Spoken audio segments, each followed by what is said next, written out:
since we took office. Oh, hello, recording. Um, and I wanted to share with you some of what we've accomplished as well as some things that are coming soon. So we created a new look for the summer mailer and loads of accompanying web resources. We wanted this to be a useful brochure that you could just carry with you as you began the year with all those resources in one place. So if you haven't gotten that yet, there's probably a third wave coming, so be on the lookout for that. Otherwise, you can access it digitally online. We have hosted so many training sessions on everything from leadership to how to write a resolution to how to run a successful reflections program. And I am so excited that our reflections chair, Don Ying, should be here today to share more tips with you. We have created membership incentives to support you as you have your membership drives. So check those out if you haven't already. It's the awards include the cutest little bear you've ever seen, and you get little bears. So definitely check him out. We haven't named him yet, but check him out. This term, we are also introducing a members perk webinar so that everyone can see the offerings of California State PTA and National PTA. So join us on September 30th at 5 p.m. with our special guest, National PTA President Yvonne Johnson, to learn all about the member perks offered by California and National PTA.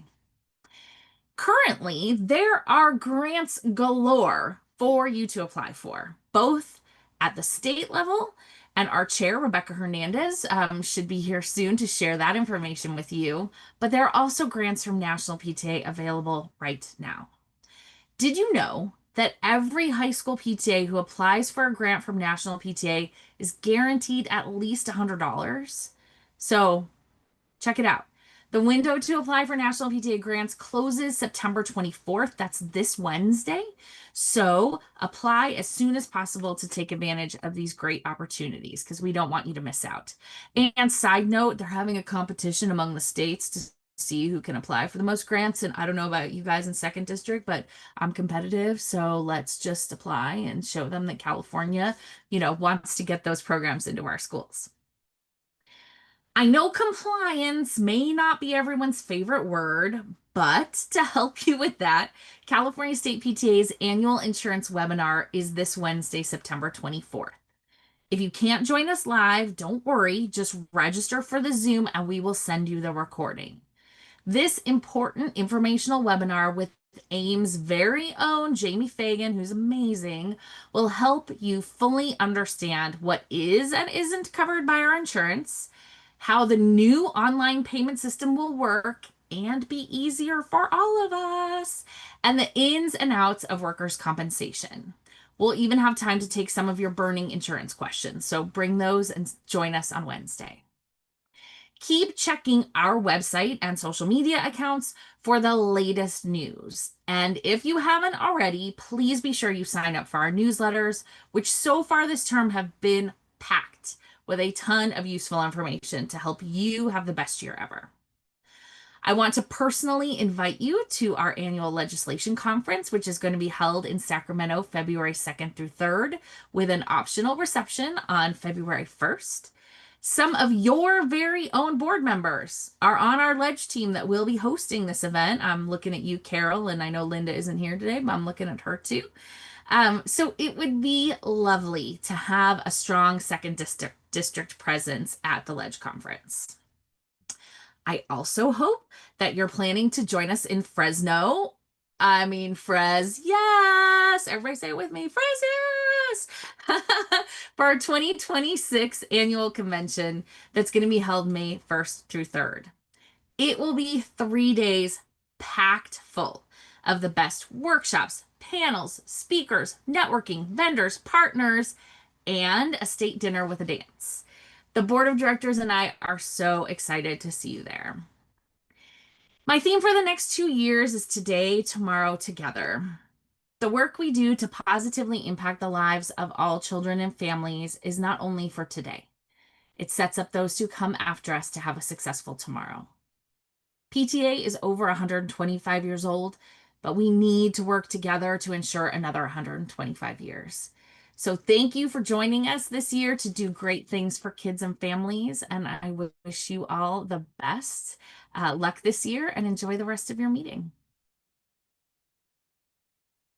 And thank you, whoever was putting all the links in the chat. I was watching that as I was talking. I was like, we did not plan this, but that was amazing. So thank you. Thank you, Heather. Really appreciate you coming. Take care. See you soon. Okay, let me go ahead and share the screen again. Oops. Oh, oops.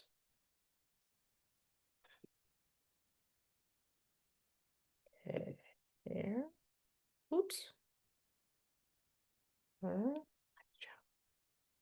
Okay, so just Heather has already mentioned, these are the mission statements for California PTA and the second district PTA, which is our mission to advocate for and cultivate and empower individual units in San Francisco to improve the education, health, and well-being of children and families. And Hey, Karen, oh, I don't yeah. think it's showing what you're intending to for the rest of us, the I right think it was the slide. next slide, Karen. I'm sorry, it's not You got to go Yep. one up. one up. Is that it? There's the No. mission statement. Yep. Does that look right for you too? Yeah, Okay. because there Now was we a see it. delay. Yeah. I'm Okay. not sure. Okay, that's really weird. Okay, so whether we already seen Heather, and if you have any questions, you can always email president@capta.org. You know, Heather's more than happy to answer any questions you have. Okay, and then also this is our second district board. I just wanted to introduce everyone on here. And just newly voted in two people, Sarah Hall, which is VP of Communications, and Lori Renee, of VP of Legislation. So congratulations, you guys are newly voted in. And Kelly Tunstall was newly appointed as the Arts Education Chair. So congratulations to her. And also, we still desperately need a parliamentarian, a VP of membership, and a reflections chair. So if you can, please help. We are a great team. I mean, we have a robust board, but we definitely want to fill in those gaps and, you know, try to make it as the best board that we can for San Francisco. So please, if you can consider it, please do so. So, okay. Karen, can you Yes. switch to full screen or slideshow? Yeah. I don't think you can see the pop-up messages from the chat when you've got something up on your screen, but we're still seeing just the non-full version. Oh, that's weird. And Can I you just put see the slide second deck into district? the chat so people can click on the slide deck link in the chat and follow along if that's easier. Okay. Should I stop share for now? Yeah, there you Yeah. go. Okay. And then I think you should try sharing, or we should have a second district person try to share on the I can other. you? I can do it. Um, I can do it. Hold on. Okay. And just so you know, we're still one member short of quorum. We've got 16 and we need 17, but we have enough schools represented. Okay. Oh, we need, yeah, just 17, is it, 10 schools, is that right? And then Yeah, 10 17. schools and Yeah. 17 members. Yeah.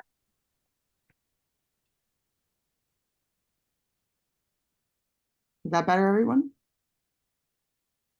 Yes.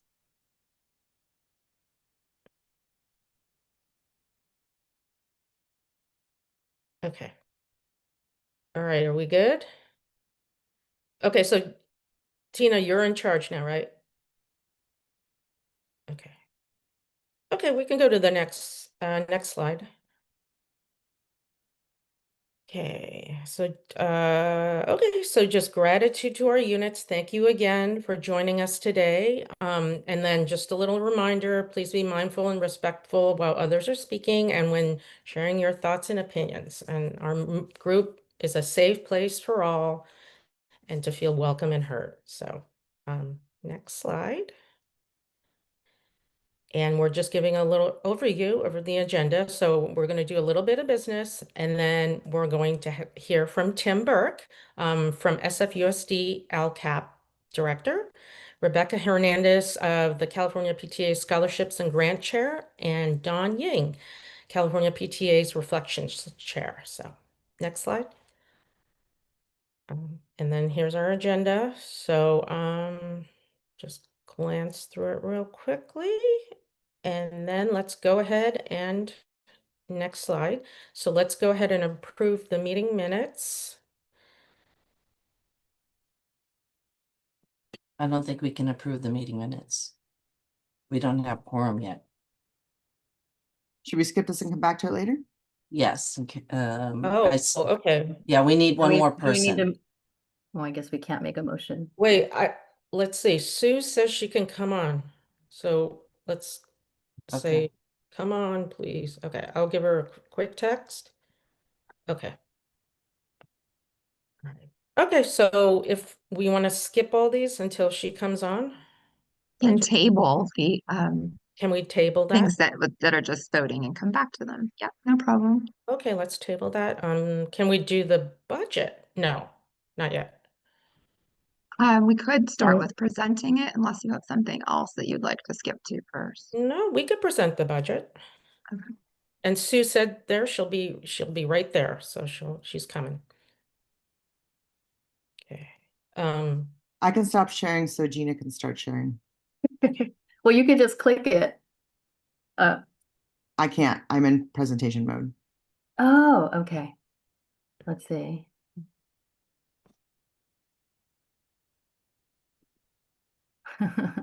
For all the other members who are here, this is a demonstration of you don't always have to be perfect when you're presenting a meeting. It's like as seasoned as our board is, it's like we're still fumbling through a few issues, so it just makes everybody look human. Thanks, Sharon. We will Thanks, always Sharon. keep learning. I know, I'm still learning for sure. Especially the Zoom stuff. Let's see. Slide deck. I did not have the slide deck open. I'm getting it open now, and then I can share to present the budget. And now, how do I share? I go to more and share. Sharing is not turned on. I'm Uh-oh, sending hold a on. request. Here we go. Okay. You're and on. Share. Oh, good. Okay. Okay. All right, here comes Sue's, but that's Okay. good. We can just do this part and then go back. So we're good. Okay. And so here I am, and then I want to do, I'm gonna copy the budget and put it in the chat. So you guys have that to grab if you want to.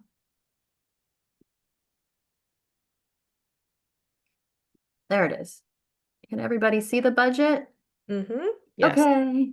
So this is the budget that we've put together for 2025 to 2026, and it's based largely on the what we did last year and a couple years past. So let's see. So first we have our income, district dues. We're estimating about $1,100 in dues that come from paper memberships. Anything not coming from Totem. From Totem, we expect $2,500 in Totem membership. And then we've budgeted $2,000 for grant, a CAPTA grant in leadership and a CAPTA grant for translation. And expecting a little bit of interest income, a little bit. And then every year we have a Founders Day event, usually around February, if I'm not mistaken, and we budgeted $5,000 for that event. And then our Hobson Music Scholarship, we have, if you don't know about it, we have a scholarship that we offer every year for, I think it's voice and piano students going to college, and we have $20,000 put aside for that. Any questions about the income we're budgeting for before I go on? Okay. I'm not going to go line by line, but you can see, I think you can see the expenses here. We do have $6,000 put aside for national convention and CAPTA convention, as well as 2,000 for CAPTA legislation conference. And if I'm not mistaken, some of that is to help other units get to convention. Someone correct me if I'm wrong there, because I don't want to give away the piggy bank if that's not correct. Let's see, anything else to stand out here? Just the regular things: insurance, membership supplies, office supplies, postage, tax things. And then a judge stipend. If you go down to programs, we have $1,000 put aside for the Hobson Music Scholarship judges, and a little bit of money put aside for the reflections expenses. We get things like posters and I guess that's it. Advertising things for reflections. So I'm scrolling back up. We are starting with $341,000, 986 and 33 cents. And we anticipate ending the year with 332,766 and 33 cents. And then I just make a note that most of that money is when we look at the cash, we have a large endowment for the Hobson Music Scholarship that we can't touch. It must stay in the bank, and we use the interest to award our scholarships. So when you see this giant $340,000, that's not all money we can spend. Any questions? That is the budget this year.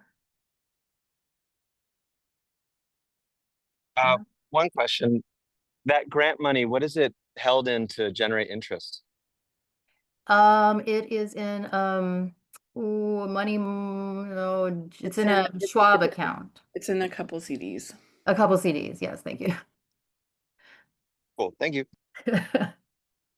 Pop quiz. Okay. We have a quorum now, don't we? Yes, we're all set. Then I'd like to move to adopt this budget as presented. Second. Melissa seconds. Okay. Karen, you want to ask So, for yeah. questions? Yes. Are there any questions? I'm trying to find my minutes again. And if there is none, all in favor, say aye. Aye. Or you can put in the Aye. chat. Aye. Do that. You can say it out loud. You can vote in chat. You can do a thumbs up or a Thumbs happy up. face as a Or reaction. opposed, just. Okay. Okay, we good? And Okay, so the then, motion- oh yeah, Go ahead. and you called, and then separately, that's the one reason why I just want to share for the units, just a point of order. That little check mark kind of stays there. So then the chair, Karen, is going to ask for all not in favor or the nays, which I think she just did, but I don't know if that was clear to everyone. And so then that's why you can put up your little X mark. I just want to make sure you're asking for the nays too.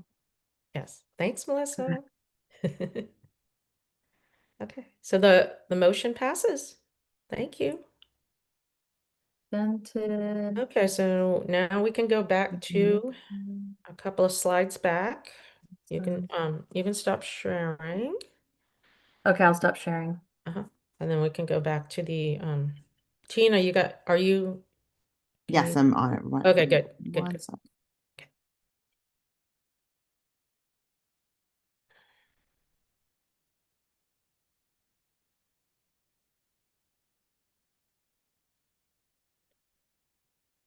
Do we want to do this first, or Then we shall have we? to ratify expenses.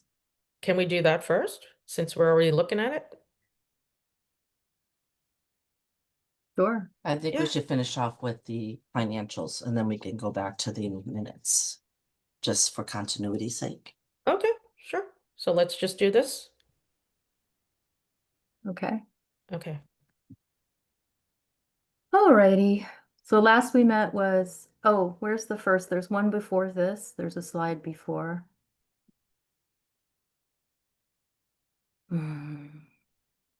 There was a slide with the, oh, there it is. Yeah. Okay. So last we met was April 7th? Is that right? Anyway, am I on mute?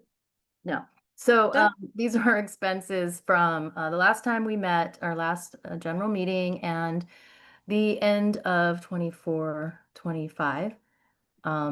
So check number 3 to Jason Chan for Hobson Scholarship Judging, $320. Number 4, Susie Fong, $320. Number 5, Tai Wang, $320. Number 900106 for Karen, $9.87 for reflection certificates, and 900107 to CAPTA for membership dues, $174 and something cents. I think we should vote on these separately since they're different fiscal years. So if we go back to the other one, I move to approve these expenses as presented. Any Second. Thank you, Mariana. And then Karen, can you ask for questions or do I do that? That's for Karen. Is there any questions? If not,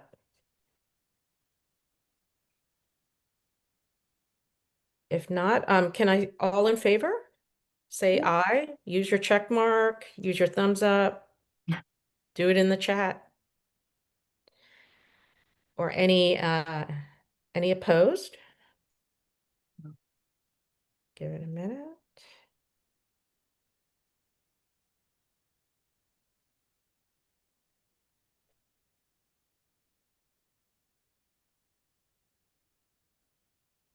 Okay, are we good? Okay, so the motion passes. Great, thank you. Thank you. And then the next slide is this fiscal year.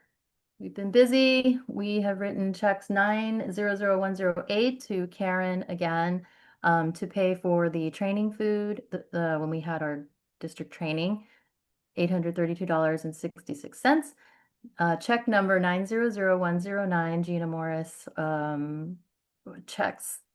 You know those checks that you write for payment?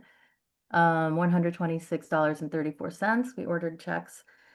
900110 Steve for the Everett Middle School rental for our district training, and 900111 Linda Sang for refreshments for the training, $142.28, and then 900112 CAPTA membership dues, $153.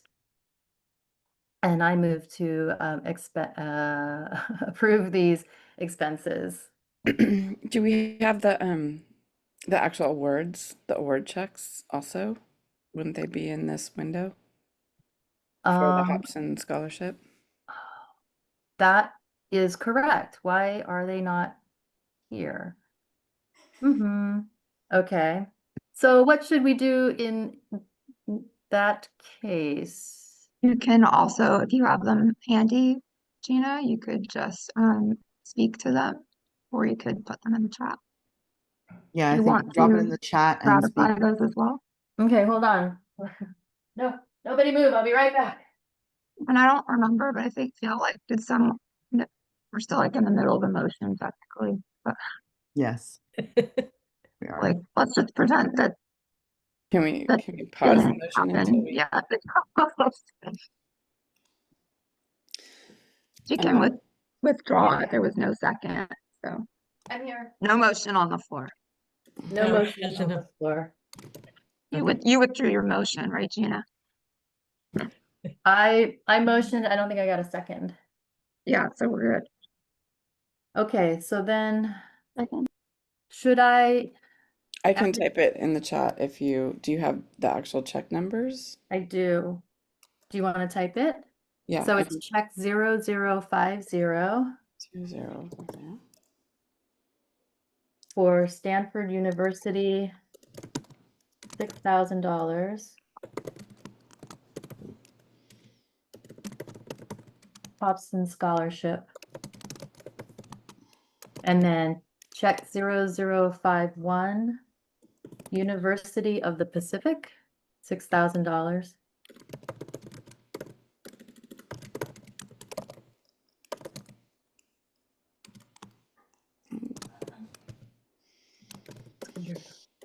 Entered that. Sorry. Slow typing today. There we go. Okay, great. Thanks, Susan. And one of them, the 50 was for Tyler Chu, and the 51 was for Sarah Wolf for vocal and piano. Okay. Okay, so you want to make your motion again, Gina? Okay, so I move to ratify check number 0050, 0051, 900108. Do I have to say them all? I do. 900109, 900110, 900111, and 900112. Second. Yay. So do you want to say that those checks for the winners go to the universities that they're going to be attending to help offset their costs? Yeah, so now that the motion's on the floor, Karen as chair will ask for any questions or comments. Yes, any And then- questions? And that's Carol's comment. I'll just reiterate what she wants us all to understand is that those checks were written directly to the universities in the Hobson committee. We have a committee that discusses how we operate the Hobson scholarship. And so we decided we would give that money scholarship directly to the university rather than directly to the students. I have a question. Yes. About the one for the rental of the middle school. Is that waived when there's the superintendent speaking? Or No, it's not. No, it isn't. did it Only used to the be, Carol? the translator is waived, correct? Like Yes. this, yeah. But the fee to the school is not waived, no. Yeah, that's an SFUSD district permit. Everyone now has to pay for the permits. You can possibly get a couple of things waived, like maybe parking or some other minor expenses, but the principals have to decide per their site what they're willing to allow. Like if they have a credit, and let's say it's your school, so this is good for all of the unit leaders to hear. If you have a school and you're throwing an event, you always have to check in with your principal and get them to sign a permit that comes from the SFUSD permit office down at 135 NS. And you have to check all the boxes on the permit and make sure it literally will automate the cost for everything online because it's an online application. And then you can go to your principal to ask for waivers on some things. But at this point, ever since 2023, SFUSD has been very strict, has not allowed many waivers for non-school time events because of custodial costs, permit costs, and quite frankly, they need the money. So they're not being flexible at all as of 2023. And I don't know how many more expenses they're going to add this year, but this is important. If you're planning an event on campus after hours on the weekends, you've got to plan ahead with your principal and your PTA crew well in advance. They now want the info. What is it, Karen? 2 months in advance? Yeah, at least. So the SFUSD permit office wants the info because they are very short staffed. They're down to 1.5 people from 3 people. Exactly. And again, all the costs are auto-generated online if you go to the SFUSD permit website, and then you can print out the paperwork, go to your principal, try to waive it. But even us at Second District, we don't get any special treatment. This is a reduced cost because we ended up not paying for parking that day on the lot at Everett because it was a last minute ad and we got that waived. That was another $200, I think. Mm-hmm. Did that help So- answer your question, Melissa? Yes, thank you, because it used to not be, so that's why I wanted to know. Thank you. Okay. We still have a motion on the floor. Are we ready to vote or any more Are questions? Yes, any more questions? Okay, all in favor? All opposed? Vote in your chat Wait, or unmute Yeah, yourself. let's ask one at a time. Oh, okay. All in favor? And then anyone opposed? Okay, the motion passes. Thank you. Thank you. Thank you. All right. Okay, so let's go back. Go back to approve the meeting minutes. So let's go here.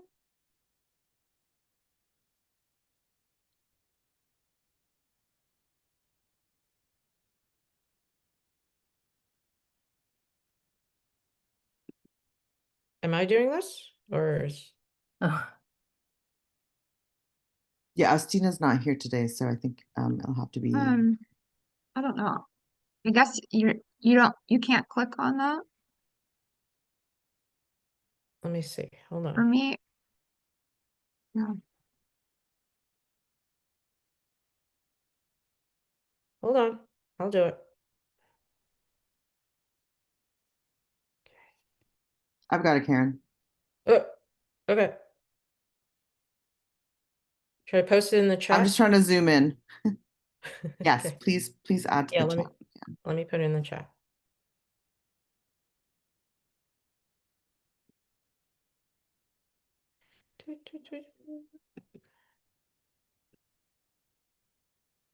So Okay, it's these in are the chat. minutes from April 12th, 2025.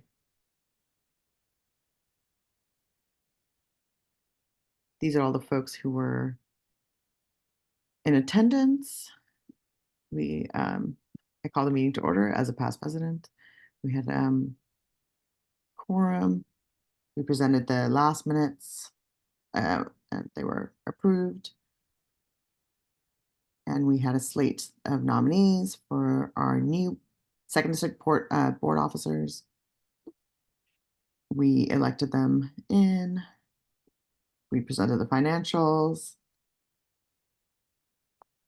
and the expenses, and we carried the motion for our financials.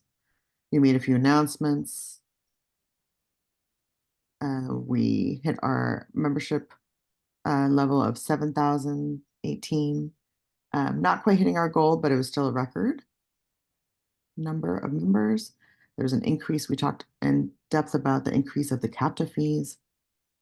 We had a presentation and Q&A with Joya Bulk, who's the Strategic Initiatives Director at SFUSD, and adjourned the meeting at 11:15. And notes were submitted by Gina Morris, our then secretary, now treasurer. Any questions?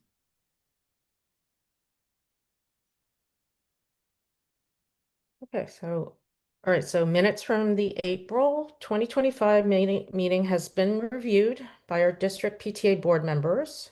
And if there is no additions or corrections,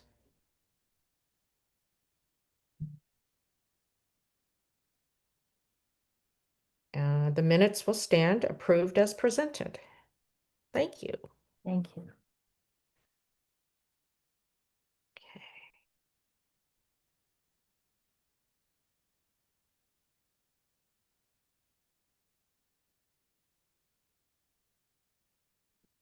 Okay.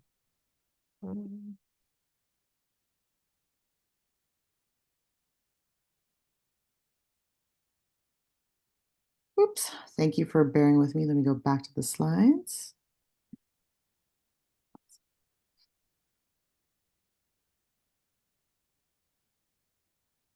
And now we have our calendar. Would you like me to open the calendar link?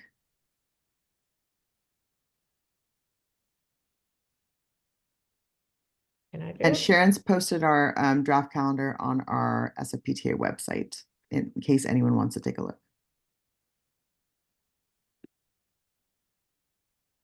Okay.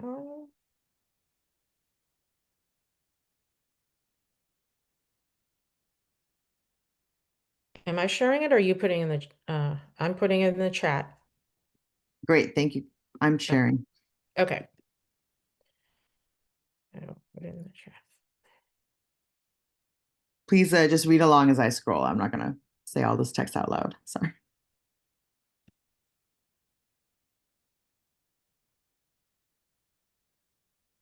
Okay. This is where we are. We're currently at our fall meeting. And moving on to October. This exact calendar isn't what's on the website, but there's a version of all the information that impacts the units because this calendar incorporates things that doesn't affect the units, but we as a second district board have deadlines and things that we have to adhere to, or not adhere to, that we have to be mindful of. Thank you, Sharon.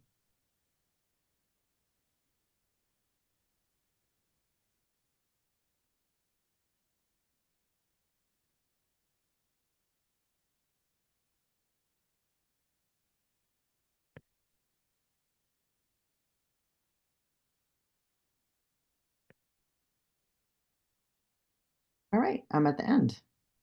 Okay. So if there's no additions or corrections, I motion to adopt the 2025-2026 calendar. I'm just going to say a point of order, sorry. Oh, sorry. That it's best practice for chairs not to make the motion, but you can call for a motion. So you'd say, could I have a motion for in order to like help Okay. people along? Okay. Can I get a motion to adopt the 2025-2026 calendar? Sharon puts a motion out there to adopt the 2025-2026 calendar for a vote. Do we Second. do we vote? All in favor? Yep. Say aye. Use your check mark. Or just unmute yourself. Any opposed? Okay, so the calendar is adopted. Thank you. Okay, great. Let me see. Budget, we already did that. We're good. Okay, financial report, did that. Okay, so the financial review. So we were supposed to present this today, but we were unable to finish doing the review. So this is, again, note to units. You can postpone it if you're not done with it. And this has happened to us. So we will present it the next meeting. We will give the financial review. But ideally, this is the time that you need to do it, is during your first general meeting. So I'd like to say that just to give where we are in the process, which is we have is it appointed? We have a financial review committee and they are working on it, and I believe they'll be done in about a week, two at the very latest, but unfortunately, yeah, it's just not ready to present and vote on, but it's in progress. exactly. And hopefully everyone else's is also in progress. Okay. Okay, next slide. Okay, so thank you guys. Membership is off the charts. So 5,264. That's amazing. So keep doing what you're doing, keep doing, keep going out there trying to recruit parents, join PTA. If you guys are doing manual membership, you can always email me. I have manual cards and also envelopes to pass out for the ones that you that people want to still do cash or check. I have envelopes. So if you want those, please email me at president@sfpta.org and I can intermail that to you. Your clerk will get it and then they'll pass it on to you. So if you're interested, please let me know. And I also have English and Spanish membership cards. So if you're interested, let me know. Karen, we have a raised hand from Stacy at Rooftop. Oh, yes. Stacy, go ahead. Hi, sorry. A quick question about actually the slide before. The auditor position is vacant at our PTA currently, and we're trying to fill it. But is there another solution that we can employ to meet the financial review requirement? Melissa?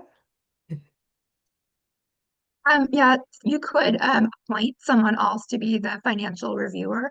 And if you've been around PTA for a while, it was always called an auditor doing an audit. And now, for various reasons, they've had to change it legally to financial reviewer doing a financial review. But we all just kind of use it interchangeably still. But you can appoint, and some PTAs have appointed financial reviewers, and some have elected. But in any case, if the role is not filled, you can appoint a financial reviewer. And you likely need a committee, which just means more than one person. So a second person to do that financial review. We're struggling to find one Yeah. person. So the appointed versus the position is kind of six or one or half dozen or the other. It's we're kind of I was wondering do we hire someone like an outside independent reviewer if we can't find one within the community, or do we just kind of leave it pending until we eventually do, under the assumption that we will? I would say that you could, but it's really not necessary. So I would encourage people to just take to heart that it doesn't need to be like a really fancy or like numbers. Like you don't need to be a CPA to do it. There, you can reach out to us at district and we can help guide like anyone that's willing to volunteer to do it. It Okay. doesn't like you don't need to be a professional to do it. Okay. Great. But so I would like help like just message with that, but also like Gina is great and some other past financial officers at second district, and we can help do your review with you too. Wonderful. And we are continuing our search, of course. Okay. Thank you so much. Thank you.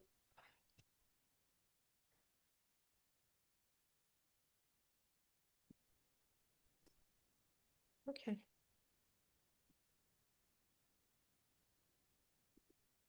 Let's see.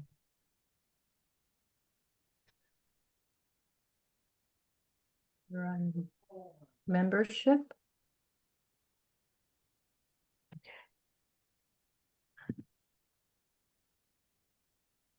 Okay, great. What is our goal for membership? Do we have a goal? 10,000, right? 10,000. Okay, so We're halfway there. we're halfway there. Yeah, we're halfway there. We're over halfway, guys. 5,200. Oh, yeah. I want to give a shout out to Marina Middle School, if I might. They've doubled their or almost doubled their membership from all of last year, and That's terrific. yeah, already, and they're still going. Yay.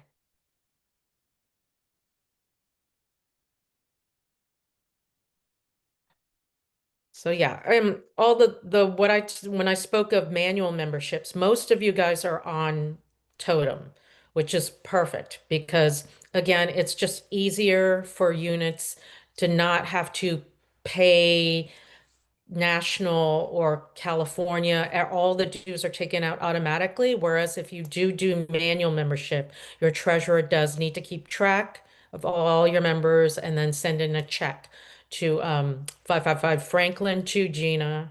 But that's just, again, I know some people are definitely still dedicated to doing manual membership, so I just wanted to throw that out there. But ideally, let's all try to get on Totem just for the easiness of getting members. So yeah, thank you. Okay. So anyway, there's a couple of links here for if you need to increase membership and, like perks. Yeah, so here, these are all, we're going to send out the deck so you can, click on it and they'll definitely link you to everything. So, okay, next slide. And we wanted to present the two winners of the Hobson Scholarship application. So Tyler Chu from Ruth Asawa School of the Arts. He's moved on to Stanford University and he's amazing. In fact, Suze, they are on YouTube, right? Yeah, I think he has a couple pieces. Yeah, so if you're We can interested, if you're so inclined to go on there and just put in Tyler Chu, I don't know if it says Hobson Scholarship winner, but I'm sure he has a couple of pieces on there that, I mean, we can link it to the website, the yeah, pieces that they submitted. Yeah. okay, We just haven't yeah, done that yet. yeah, and they're amazing. It's just beautiful what they do. And also the next slide, Sarah Wolf, such a beautiful voice. And she also went to Rudasawa School of the Arts, and she's at the Conservatory of Music now, the University of the Pacific. So anyway, thank you again to the winners, and then hopefully people will apply this year. Suze, you want to maybe speak on a little bit? Well, we're gonna launch the new application in October, so we'll be sharing lots of info then. So, but if anyone has any questions, they can email us. Does Sarah have something online also? I'm gonna link to some of the pieces that they submitted in their application, and so we'll put those on. Great. the website. I'll try to feature them in a article in the local paper. So Okay, yeah, I can send Oh, you. that I would can be send you info. that would be wonderful, Carol. yeah. Yeah, Okay. thank you. Great. Oh, we're a little ahead. It doesn't seem that Tim is on yet. And so Did we want to just do a quick plug for reflections? Yes. Did you guys have a slide for that? well, Dawn is going to come on. I believe around Oh. 11, Okay, great. 10 or so. Yeah, she's going to do a whole presentation. Okay, perfect. Yeah. I guess while we're waiting for everyone, let's put it out for questions now. I mean, we're a little early. Let's go ahead and just units, give us some questions if you have any. Let's do a Q&A until our guests arrive. Perfect. Marianne. Did we circle back to the budget? I think that was one of the things that we were going to circle back to. Did we do that? We did it. Yes, we did. Okay, I must have missed it. Sorry. Thanks for checking, Stacy. Yeah, Mariana thank had her hand up.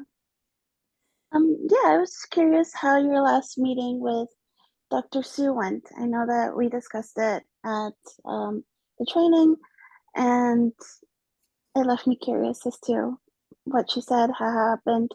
We did get that update that they are changing the rules, so that was really cool. And yeah, that was my question. I'm sorry. What is the question? I'm sorry.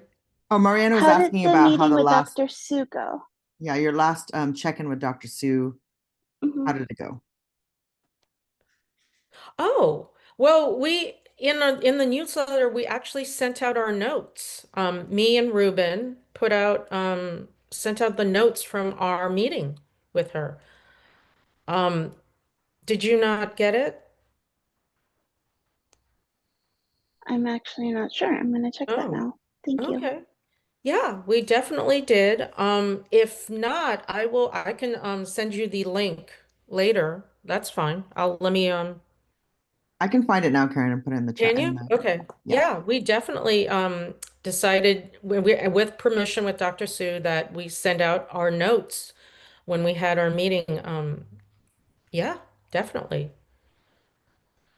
Do you want to give just like a couple highlights? Let's see. Oh, the 3 bid issue with there was a big article actually written about how they are going to eliminate that, which is amazing. They're gonna make it much easier for schools to maybe just go with whatever contractor or whatever that they started with. And I think that's going to be a good. Again, you will not have to go through the steps of getting three bids or whatever you needed to do. So that's eliminated. And I think that maybe you guys actually did, maybe it happened as far as us going there and talking to her about it, and it seemed like right after that, they decided to eliminate that. So it's amazing. And oh, sorry. What else? Stephanie It has was a a while question in the ago. chat too. Yep. Yeah. Let me see. What else? Hey, hello, babe. Hi, hey, I'm doing all right. Mom, Monica, what? No, I was, my kids were watching a soccer game. Like the kids played. Yeah, I like recognize you guys kind of. I was like, Oh, okay, yeah, you were. Oh, thanks. Yeah, look, hello, babe. can we mute Monica? Yeah. I don't think she's asking a question. We have a question in the chat about membership. Do you have any suggestions on promoting membership as our school does not close our PTA meetings to just members? Is there a typo in there? I don't understand the end part. Promoting membership. Sorry, that's me. So we don't require just PTA members to attend our meetings. I know they have to be members to vote, but it's hard to get people to pay membership fees when they get everything from PTA. Yeah, that's always, that's always a hard, I don't know. I mean, if people come in, that's a good question. Are there schools that close their PTA meetings to just members?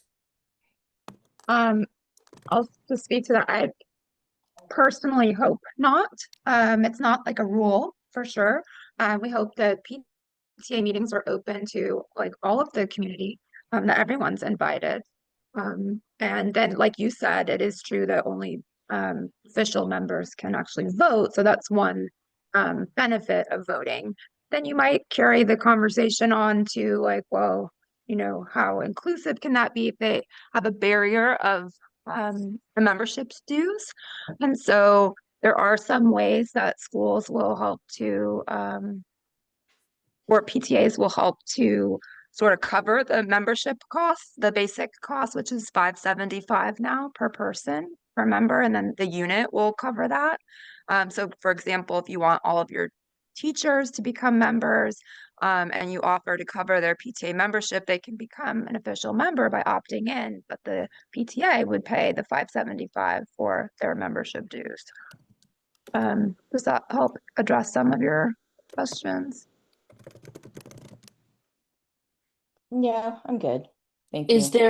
Is there a methodology in place via Totem to pay for teachers dues without having to like have them pay for it and reimburse them and that whole thing? Is there something on the back end that allows us to do that?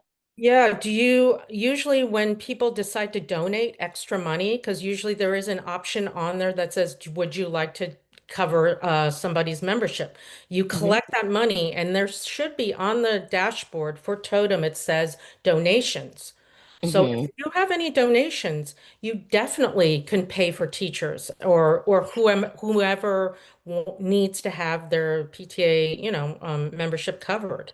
And the PTA budget to like donate to cover teachers' dues? Like Yeah, out of so- our general fund? Yeah, Do you, Melissa. yeah, you can do, yeah, you can, that's what Karen is saying, like collect donations. I don't love totem donations because it take more money out of it, but in any case, yes, you can like cover donations. It really just goes to the general fund. You can have a line item to do like scholarships for membership dues or whatever you want to call that. But it's not the process of signing them up. They still need to actually sign up.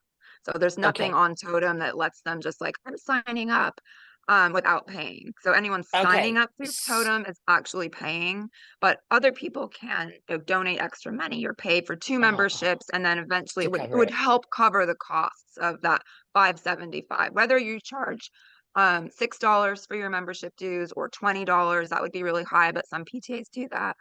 It's still 575 of each membership due that goes what we call through channels, like through PTAs. Part of that goes to support national PTA and what they do for the organization. Part of it goes to support California PTA, part of it goes to San Francisco PTA, and then the remaining portion to your school PTA. Right. I'm just kind of wondering about the actual mechanics of Yeah. covering teachers covering their fees. Does that Sure. involve them Yeah. personally joining and paying the fees and then Well, asking here's for the thing. reimbursement? You Or need to ask for their permission first. right, Because, right, you need to maybe right. create a document and say, you know, list all the teachers and then go ahead and just like say, would you like to be a member of PTA, and check yes or no. Because again, Okay. some teachers are very touchy about it, even though it does Sure, sure. benefit them. But again, you know, you need to get permission from them for sure to sign them up.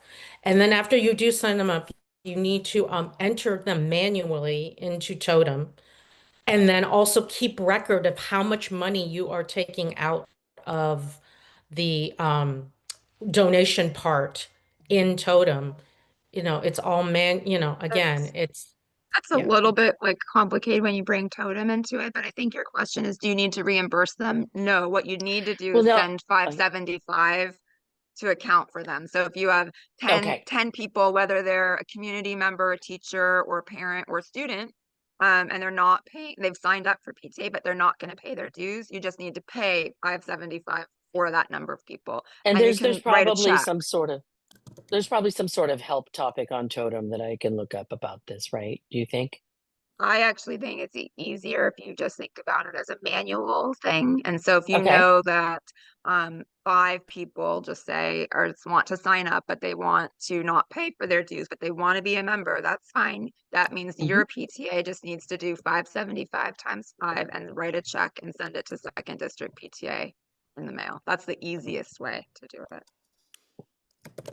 Right. It's Thank just you. write a check for 575 per person that you're covering and send it. And then we'll take care of the rest, sending it off to the different areas. There's not really a system through Totem to do that. Gotcha. Yeah, exactly. All right, Tim Burke, the SFUSD LCAP director's here. Let's welcome him. And Tim, go. Go You have your forward. presentation here. Hi. Karen, great to meet you. Thank you Hi, for the nice to meet invite. you. Thank you for taking on this role. Tina, thank you as well. And I want to acknowledge I'm standing on the shoulders of giants in this room itself. Suze, I see you there. I always love your image and I gravitate to it. So great to see you still engaged with the Second District PTA. Carol, I see you in the room. I love your work. Ed 100 is a place that I help onboard our new families and new parents to LCAP and LCFF too. So thank you all. I see you, Sarah, as well. I'm enthused to see so many high school parents in the room. Let's go. You know, I have a soon-to-be high schooler, and I want to stay engaged as soon as I can, as much as I can before she's off to college. I'm here today to talk about LCAP. LCAP is our local control and accountability plan. And it's a state requirement that we have a committee, and that committee is required to be the majority, the percentage of participants being parents, parents of current school children, everywhere from early elementary to high school to our county schools as well. We have over 122 schools in the district, not including our charters, in addition to our county programs. And so the goal of LCAP is to tell the story of how we are prioritizing our resources, where we are spending our dollars. And that work needs to be done in partnership with community, with parent leaders such as yourselves. And so really want to kind of share today a little bit of what's involved in this committee and hopefully gauge a little bit of your interest, or at least your willingness to maybe take a look at some of the documents I shared and potentially apply. And if not, maybe there's a colleague, a peer who couldn't make it to the call today that would be interested. So just zooming up, the LCAP came about in 2013, 2014, when Governor Jerry Brown decided that we need to cut a lot of the red tape of California funding and give districts more local control. And we in San Francisco right now, at the time of urgency where that local control, the possibility of losing it is very real, realer now, more real than ever has been in the last 20 years. And in receiving that local control, the state requires that we report on 8 basic priorities, the local control funding formula priorities, which you can see next to the state of California there outlined. But we not only have to report on these 8 priorities, such as student academic performance, student sense of engagement, their belonging in school, our suspension data, our attendance data. We also must report on the students that we have not served, that we failed to serve, and that go to our county programs. We are unique unicorn in that we are both a district and a county. So our plan, the LCAP, so in order to get those funds, then you must report an annual plan. And it's written anew every 3 years and updated annually. And we are in year 2 of this plan. Most recently, having revised it with some of your work in the room to be directly aligned to the district's vision, values, goals, and guardrails. And so that's kind of, I frame that there, the LCAP plan. I drop it into the chat as well.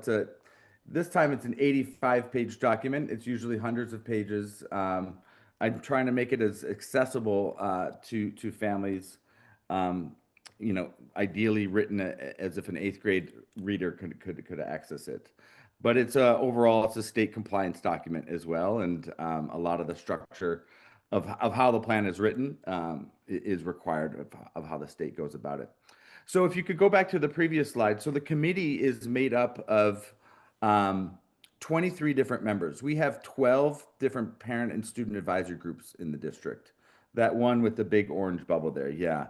So we have 12 total student and parent advisory, 10 parent advisory committees or councils, two different student delegates from the Student Advisory Council and the Queer Trans Student Advisory Council. We also have our labor partners present, UASF, UESF, SEIU. And where we really want to get engagement is our school site council representatives and our ELAC representatives, parents who are involved at the school site, but want to take a next step into their district engagement. And so looking for that representation across our early elementary programs, elementary schools, K-8, middle, high school, and county. And so the application allows you to put in a formal vote and to be involved formally in the development of the LCAP.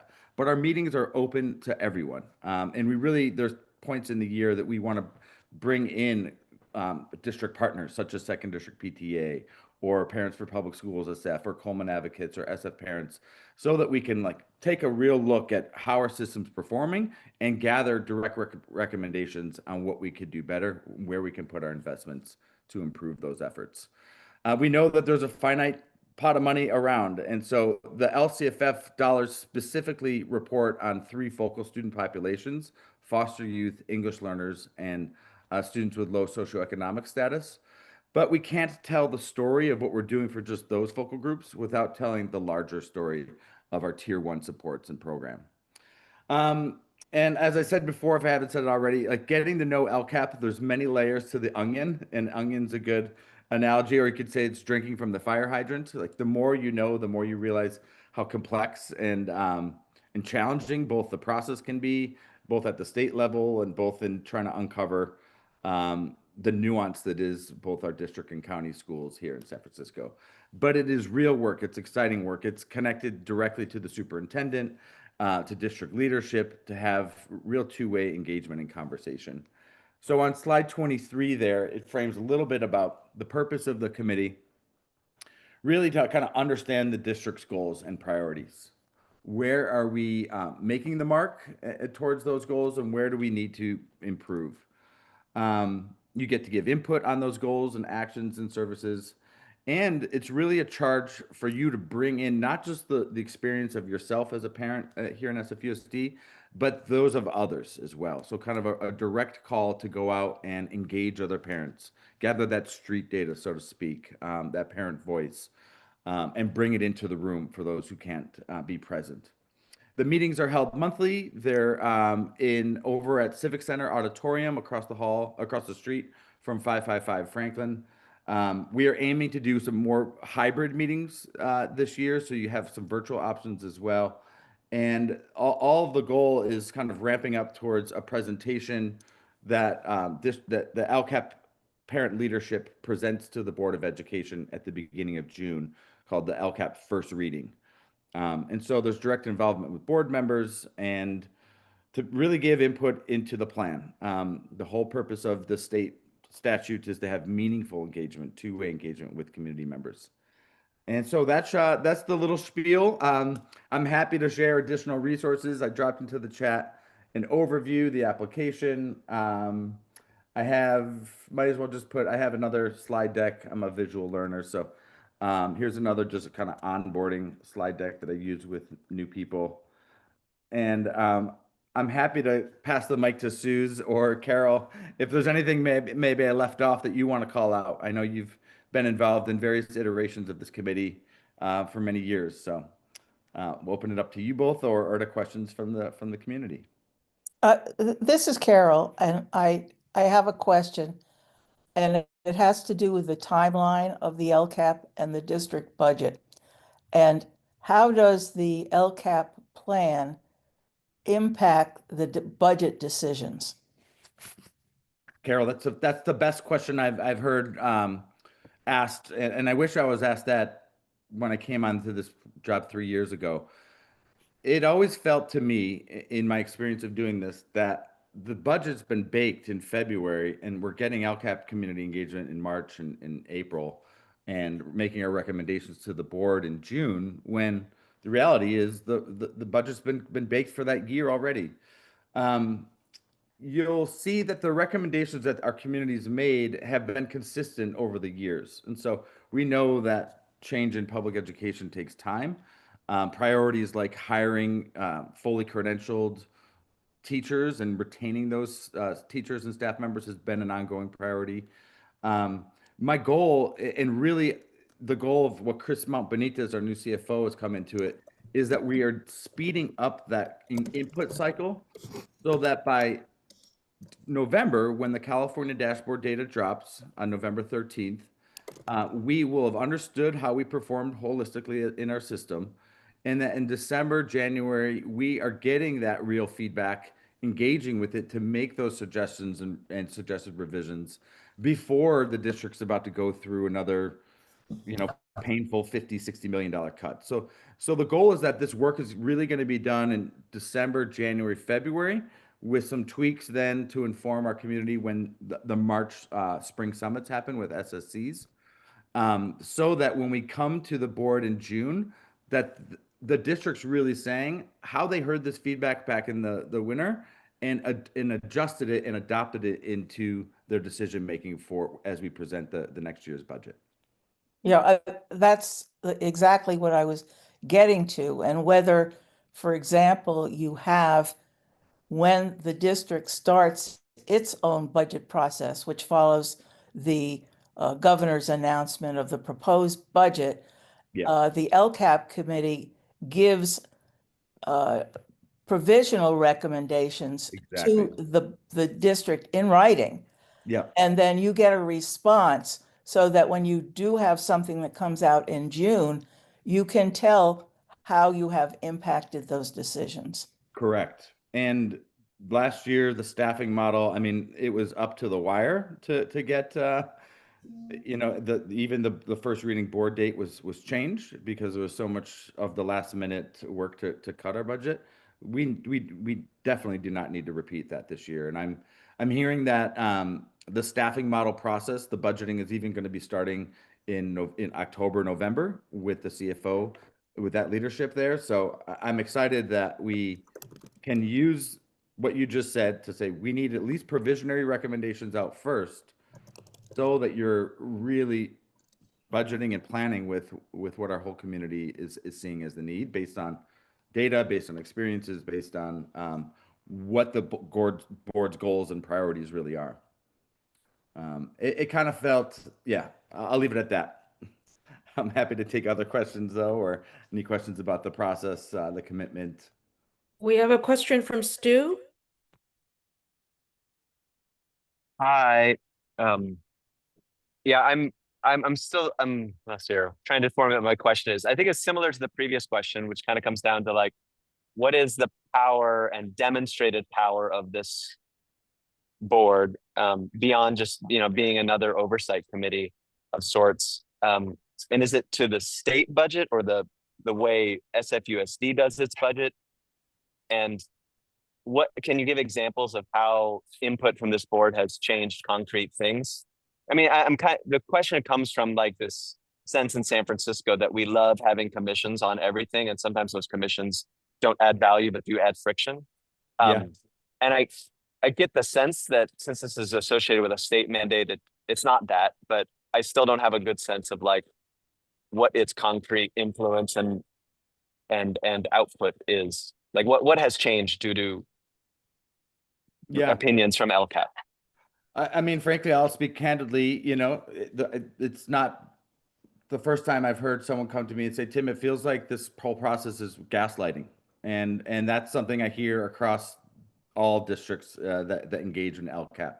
I think the state is really looking at the process and thinking, how can we tweak this? How can we really make it real? Not just kind of performative measures. But I think in my experience that the friction is actually what leads to change over time. And so we must go through these performative natures of these bodies, and it's up to the leaders to really take the input or not. The LCAP committee could come out and say, we want orange tables and chairs and newly painted walls in every classroom. And the superintendent might say, well, thank you for the recommendation, but we're going to focus our efforts on literacy, math, and college readiness.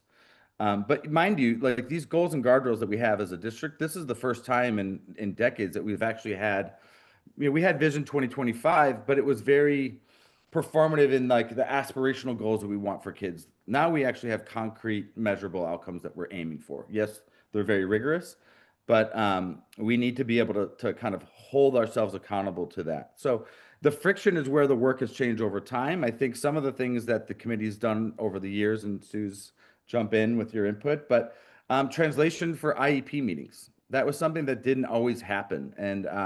And IEPs were a black box, and families who were multilingual learners really had no idea what was happening in there. And through the advocacy of our parent groups and pushing, like that is now a norm in San Francisco.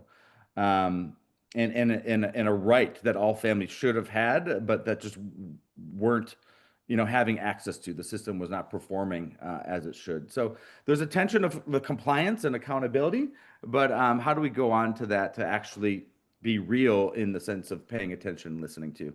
And yeah, that's a real tension that I feel as a staff member, being the hub of all the different spokes of our system. How can we actually make it not about saying, yeah, we'll just do that and let's put it into the plan, but actually being able to say, can you walk me by the hand and show me where this plan is happening in action in the school right now, today, on Wednesday afternoon or Saturday for the most part? So it's a tension. It's not perfect, but it requires us to fight and the commitment to do that. That's why this is a 2-year committee. And you know, because the first year you're into it, you're like, wow, okay, now I'm getting it. All right, how do we actually initiate change? Next year, we'll have the process to write a new LCAP and really interrogate what's been working in our plan or what hasn't. And mind you, the plan is only required to report on specific funding called supplemental and concentration grant funding for those 3 focal groups that I mentioned: foster youth, English learners, and low socioeconomic status students. But we can't, and I firmly believe we can't just tell the story of what's happening for those kids without telling the story of what's happening for our bigger picture. And SFUSD has not actually had a strategic plan since 2019. The goals and guardrails kind of act as such in a way. They're our North Star. But you know, the process, I think, is important for us to actually know where we're going, and more importantly, are we on the right track, or are we way off? Thanks for your question. Lamar, I see your hand.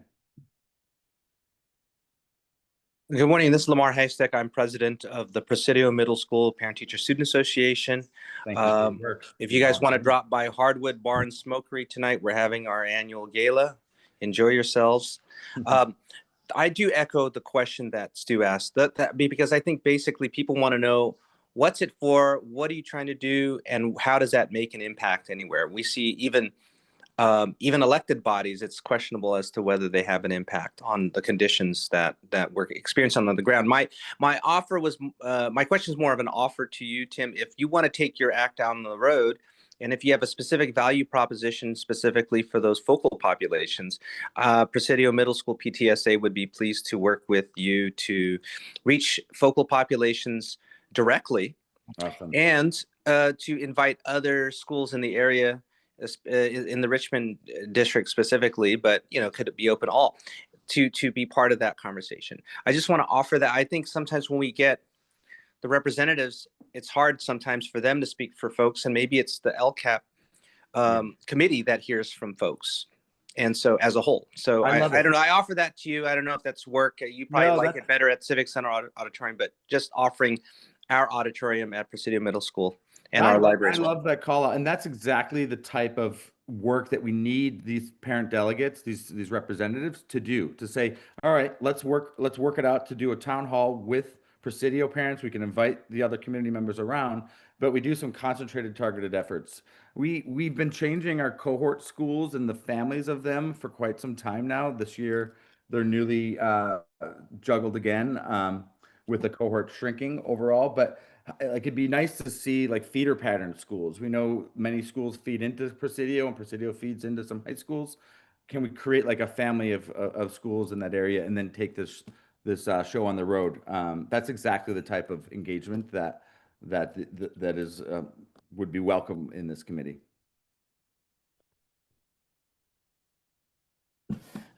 I'll just make a quick plug for the LCAP. I don't have a lot to add besides what Tim already said. I was on the LCAP task force before Tim came to SFUSD to be the coordinator, and it's definitely, I've seen a lot of positive change in how the committee is run, and I feel like it's a great way to hear the voices from different school sites.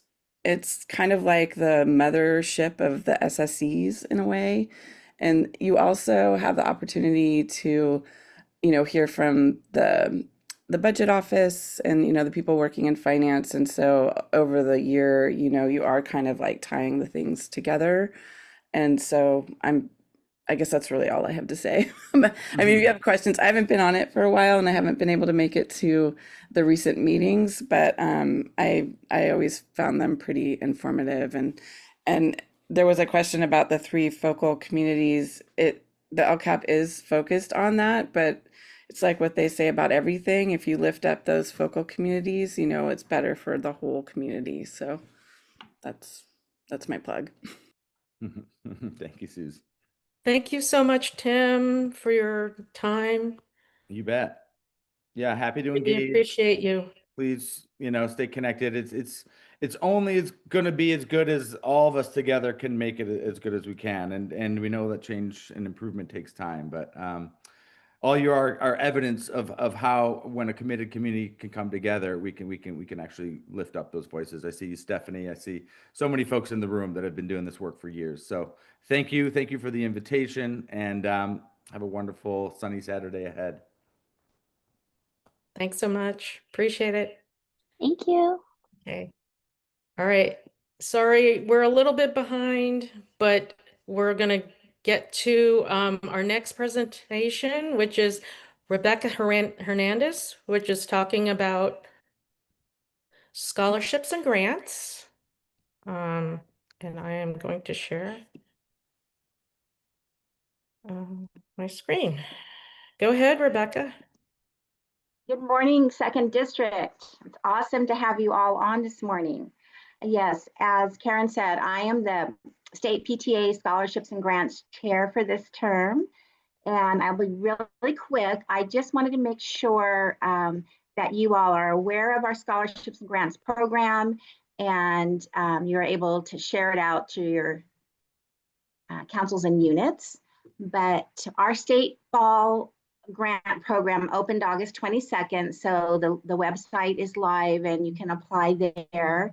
The grants that are available for our fall program are cultural arts grant, healthy style living grant, parent education grant, outreach grant, and then we have continuing education for school staff and continuing education for our PTA volunteers. They really vary in, I guess, amounts that are given out anywhere from $500 to $2,000. But if you want to learn more about them, I suggest you just visit our website at California State PTA/program/scholarships and grants. And you'll find a whole bunch of detailed information there, everything you should know. And if you still have questions, take a few moments to review. If you scroll down the website, our fall webinar that just took place on September 4th is recorded there. And I think you'll get all of your questions answered. And then, of course, if you still have questions, feel free to email me at my address there on the screen, or just at scholarships@capta.org. Anyway, it's a great program, and we want all of our units, councils, and districts across the state to be aware and apply. Are there any questions? Yes, okay, the deadline to submit is October 15th, 11:59, so you still have plenty of time. If you have further questions, feel free to contact me. Thank you.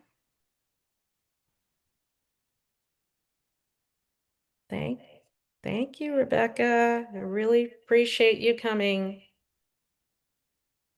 Okay. You're very welcome. Thank you for inviting us. Thank you. Of course. Okay, and now next we have Dawn Ying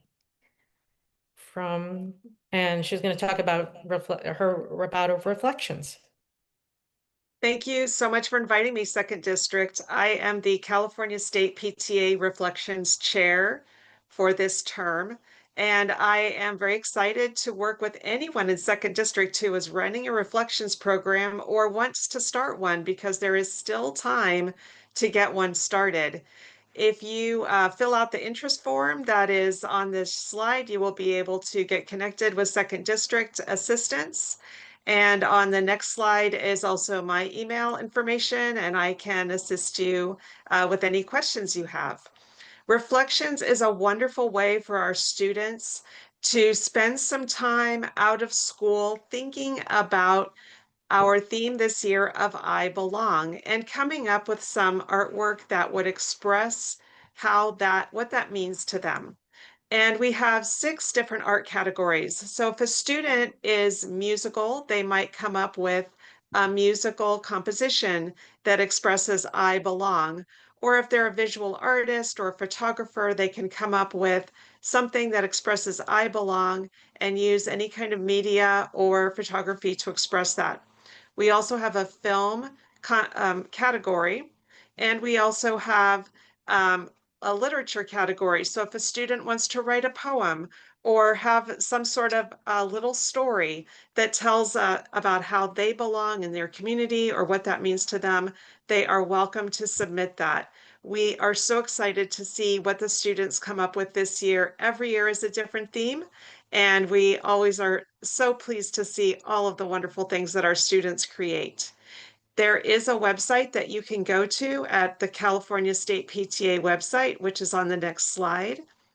And my information is also on the next slide. So if you would like to contact me directly or fill out this interest form, we are continuing to send out information to all of the units who are participating.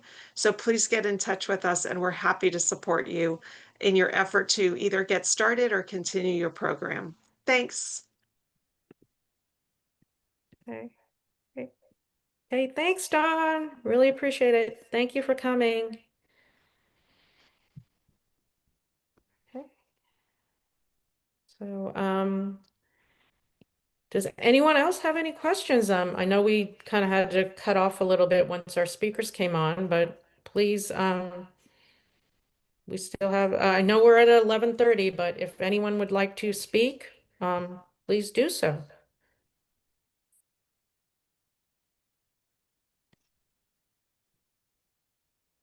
But if not, here's our contact information.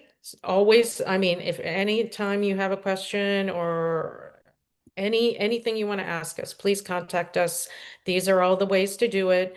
Also, please go on our Facebook and Instagram page to get information from us. And then also we also have a second district YouTube channel, which helps you with training and anything you need to do with just to help your new with president and treasury and secretary and just all sorts of good videos. So go ahead and also subscribe on YouTube so you can get the updates of when we upload, and this meeting will be uploaded. So that's it. Thank you again for joining us. We really appreciate you joining us, on a Saturday.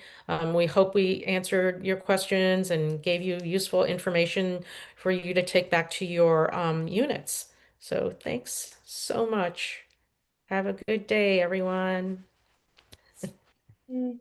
Thank you. Thank you. Oh, Thanks. Bye. Bye. have a Thank good you. weekend.